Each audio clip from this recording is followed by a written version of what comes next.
In January 2018, Chelsea Football Club, and to those here who don't know, football is what they call soccer around the world, announced a campaign to raise awareness and educate players, staff, fans, and the wider community about anti-Semitism in football.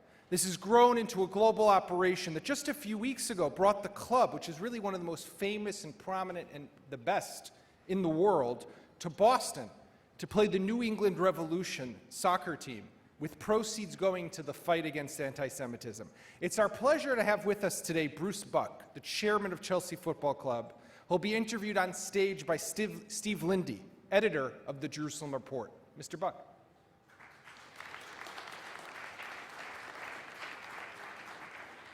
Leave the stage. We just brought a little present here for you to lighten the mood a little bit. And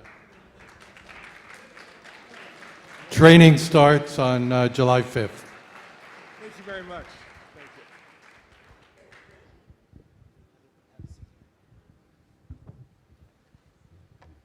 you. Bruce Buck, chairman of the Chelsea Football Club. We're going to talk about your campaign against anti-Semitism. Good morning to you all. But first, I'd like to talk to you a little bit about some breaking news. Chelsea's head coach, Maurizio Sarri, apparently has quit the club. Can you tell us a little bit about that? I'm not sure people on this side of the Atlantic really care a lot, but our manager has decided to return to Italy, where he comes from. He has elderly parents. I guess you might say he's a little bit homesick, and we agreed that he can cut his contract short, and he's going back to Italy immediately, and he's got himself the best job in Italian football as manager of Juventus. Well, you'd be surprised how we wish him well, how many football or soccer fans there are in our audience and watching live stream. How does an old American like you get involved in one of England's top soccer clubs and become its chairman? And tell us... Good question. Well, very briefly, notwithstanding my Brooklyn accent, I've lived in England for 35 years, and I'm a lawyer, and in the 90s and the early thousands, I did a lot of work in Russia and met Roman Abramovich. And in 2003, when he decided to buy Chelsea Football Club, the firm I was working for at the time, Skadden Arps, did the legal work. I didn't do the legal work, but like a good lawyer, I took credit for it. And the next thing I knew, I was chairman of Chelsea Football Club, and here we are today. Tell us a little bit about the campaign against anti-Semitism that you spearheaded together with Roman Abramovich, and how effective has it been? Yeah, well, first of all, I think it's worth mentioning that the power of sport, and particularly the power of football, soccer in Europe is enormous, and it really gets people's attention. So when football clubs talk, their fans and other football fans listen. About a year and a half ago, Mr. Abramovich mentioned to the board of Chelsea something we all noticed, which was that there had been a rise of anti-Semitic events around the world, in France, in the UK, the US, etc. And maybe there was something that we as a football club could do to help try to solve the situation. And in January of 2018, we started the Say No to Anti-Semitism campaign. It's going to go on indefinitely. We've had lots of events in England and in the US. We're thinking of trying to partner with other sports clubs around the world to sort of 1 and 1 makes 3 kind of a situation. I think Yaakov mentioned the match that we played against the Boston Revolution on May 15th. What was the purpose of that match, and what came out of it? I think the match had 2 purposes. One was to raise some money that we could put into these projects, and we raised about $4 million. About half of that was contributed by Mr. Abramovich and Mr. Kraft individually. And the second thing was really awareness. We think that an important part of helping to solve anti-Semitism is education, education, education. So as we build awareness and have education projects, we're hoping to make a little dent in this enormous issue. Among other things, you took the Chelsea team, I remember because I was there, to March of the Living last year. What kind of effect did that have on the team, the players themselves, and on your view of anti-Semitism? Yeah, we took, we visited Auschwitz 3 times now. We've been to the March of the Living twice, and we took 175 fans to Auschwitz when it wasn't a March of the Living, all as part of the education. But the first time we went, we took 4 young players who were 16 or 17 years old. And we hired a young woman to not only talk to them about Auschwitz and the Holocaust, but really to talk to them about World War II and to put it in the right kind of perspective for them. And we know for a fact that they're unbelievably, well, overwhelmed is the right way to put it. They came back, they've talked to their parents, they've talked to other friends. It's been a subject of discussion amongst our young players. We've also had a Holocaust survivor talk to our men's first team. We've had a different Holocaust survivor have time with our women's team. So these are all things of, trying to build awareness and educate people.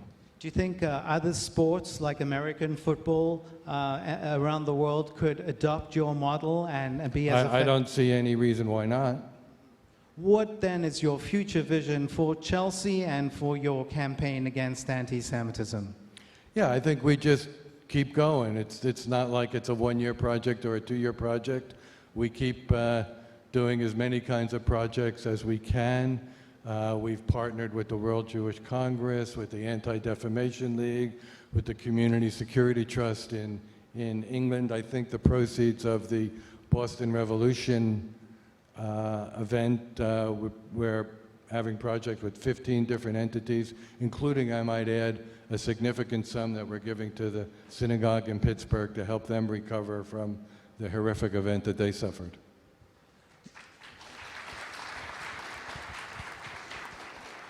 I've personally attended football matches in England, and there's a lot of chanting that is racist at its worst, and sometimes even worse than that, and certainly Islamophobic and homophobic and all kinds. And anti-Semitic, yes. And you're for inclusion and bringing people together. How do you do that through football, through soccer?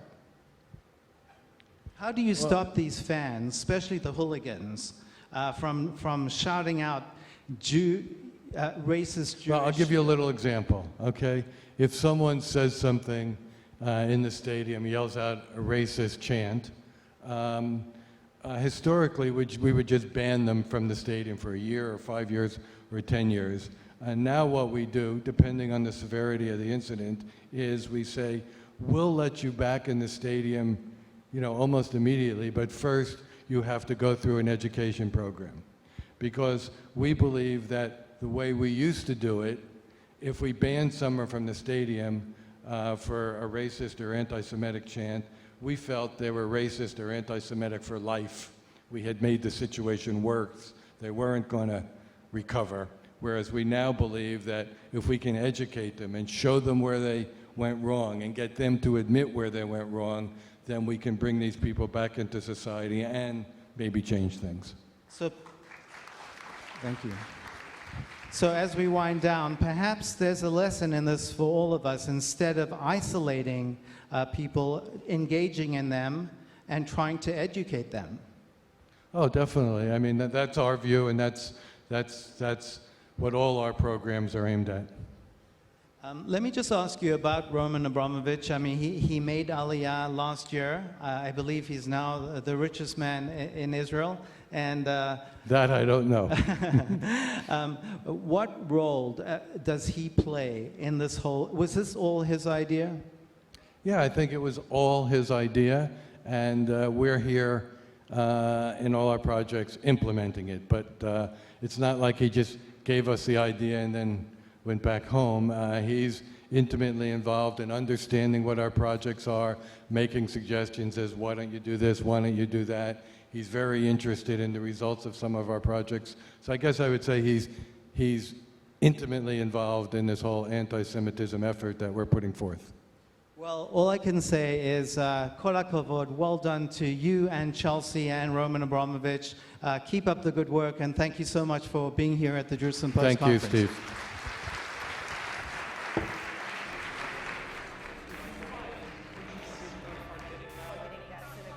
Police stormed the Jewish supermarket at Port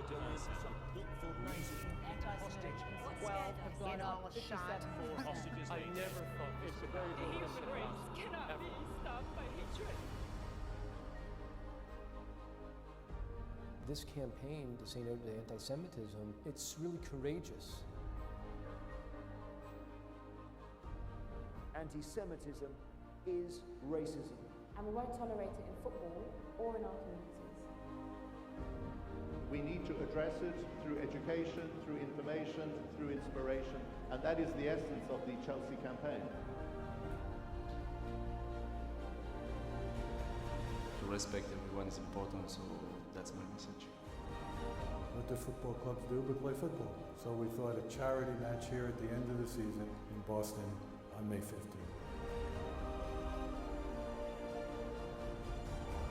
Well, Chelsea has been a pioneer in this effort. What they have done throughout the year has already begun to show a difference. I don't think any of us really expected how much the campaign would grow and how much interest from our organizations all over the world.